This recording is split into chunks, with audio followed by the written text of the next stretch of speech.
Sénégal tunsu.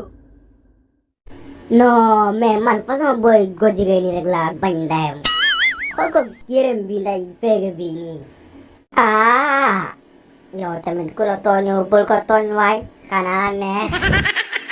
Wa dégg ko nday wax nday góor jigéen ñi wax ndayam yi nii yow da ngay génn nday gaale bi yow da ngay génn nday gaale bi ndayam yow. boo mu nday may tuur dama leen day rey yow.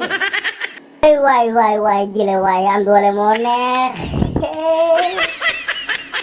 yow noo ko ma lay préparé bu se boo xamoon yow di nga nday góore.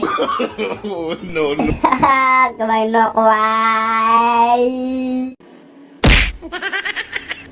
xoola man maa tay nday buur la man maa tayam ndem def sa doole nga xool yow.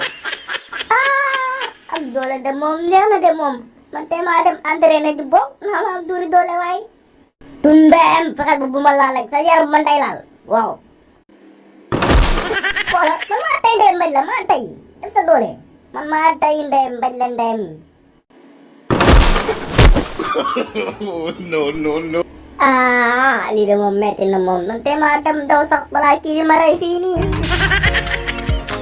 asalaamaaleykum waaw mbokk yi ñu ngi leen di bëgg de ñu ngi leen di bëgg bu baax a baax te ñu ngi leen di wax rek su fekkee ne ku bees nga ci chaîne bi nga abonné te nga bës ci cloche bi pour nga bañ a raté benn vidéo am na yeneen vidéo yu ñëw yu dàq yi ni sax yu dàq yi ni foofu mais yow abonné rek pour suñu dugalee vidéo bi nga mën see jot waaw te doo sonn waaw ñu lay ñaan nga abonné te nga partagé aimé liké.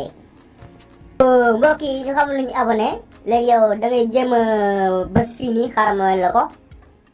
waaw kay mu ngi nii da ngay bës ci abonné bës ci cloche bi waaw nga bañ a raté benn vidéo nag quoi ñu lay jaajëfal bu baax.